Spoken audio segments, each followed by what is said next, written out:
പ്രിയപ്പെട്ട വിദ്യാർത്ഥി സുഹൃത്തുക്കളെ, കാലിക്കറ്റ് യൂണിവേഴ്സിറ്റിയിൽ 2024-25 അധ്യയന വർഷത്തിൽ ഇപ്പോൾ നടന്നുകൊണ്ടിരിക്കുന്ന സെമസ്റ്ററുകൾ എന്ന് പറയുന്നത് ഫസ്റ്റ് സെമസ്റ്റർ 4 വർഷ degree, third semester, fifth semester. ഈ ഫസ്റ്റ്, തേർഡ്, ഫിഫ്ത്ത് സെമസ്റ്റർ പരീക്ഷകൾ എപ്പോഴായിരിക്കുമെന്ന് ഒട്ടേറെ വിദ്യാർത്ഥികൾ കമൻ്റായിട്ടും മെസ്സേജായിട്ടും ചോദിച്ചതിൻ്റെ അടിസ്ഥാനത്തിലാണ് ഞാൻ ഈ വീഡിയോയിൽ വന്നിരിക്കുന്നത്. കാലിക്കറ്റ് യൂണിവേഴ്സിറ്റി അക്കാദമിക് കലണ്ടർ പ്രകാരം പരീക്ഷയുടെ ഡേറ്റ് കാര്യങ്ങളാണ് നമ്മൾ പറയാൻ പോകുന്നത്. കാലിക്കറ്റ് യൂണിവേഴ്സിറ്റിയുടെ ഈ വർഷത്തെ ഫിഫ്ത്ത് സെമസ്റ്റർ പരീക്ഷ അവസാനിക്കേണ്ട ഒരു സെമസ്റ്റർ അവസാനിക്കുന്ന ഡേറ്റ് അക്കാദമിക് കലണ്ടറിൽ നവംബർ 15-നാണ്. അപ്പോൾ നവംബർ മാസത്തിൽ നമ്മൾ ഫിഫ്ത്ത് സെമസ്റ്റർ പരീക്ഷ പ്രതീക്ഷിക്കേണ്ടതാണ്. അതുപോലെ തന്നെ ഫസ്റ്റ് സെമസ്റ്റർ അവസാനിക്കുന്നത് നവംബർ 22-നാണ്. അപ്പോൾ നവംബറിൽ തന്നെ ഉണ്ടാകാനുള്ള സാധ്യതകളുണ്ട്. അതിനുള്ള പ്രത്യേക കാരണം കാലിക്കറ്റ് യൂണിവേഴ്സിറ്റിയിൽ, അതുപോലെ തന്നെ കേരളത്തിലെ മറ്റ് യൂണിവേഴ്സിറ്റിയിലൊക്കെ ഈ വർഷം മുതൽ 4 വർഷ ഡിഗ്രിയിൽ ഫസ്റ്റ് സെമസ്റ്റർ പരീക്ഷ നടത്തുന്നത് ആരാണ്?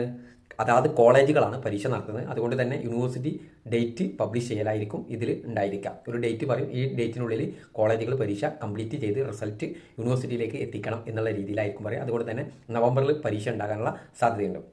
പിന്നീട് അറിയേണ്ടത് തേർഡ് സെമസ്റ്ററാണ്. തേർഡ് സെമസ്റ്റർ അവസാനിക്കുന്നത് ഡിസംബർ 5-നാണ് ഇപ്പോൾ എൻഡ് സെമസ്റ്റർ എന്ന് പറഞ്ഞിരിക്കുന്നത്. അതുകൊണ്ട് ഡിസംബർ മാസത്തിൽ തേർഡ് സെമസ്റ്റർ പരീക്ഷയും ഉണ്ടാകാനുള്ള സാധ്യത. അപ്പോൾ നവംബറും ഡിസംബറുമായിരിക്കും ഈ വർഷത്തെ ഡിഗ്രി വിദ്യാർത്ഥികളുടെ ഫസ്റ്റ്, ഫിഫ്ത്ത്, തേർഡ് സെമസ്റ്റർ പരീക്ഷകൾ നടക്കുന്ന സമയം. ആ സമയങ്ങളാകുമ്പോൾ യഥാർത്ഥ നോട്ടിഫിക്കേഷനൊക്കെ വരുമ്പോൾ വിദ്യാർത്ഥികളെ അറിയിക്കുന്നതായിരിക്കും. Okay, thank you.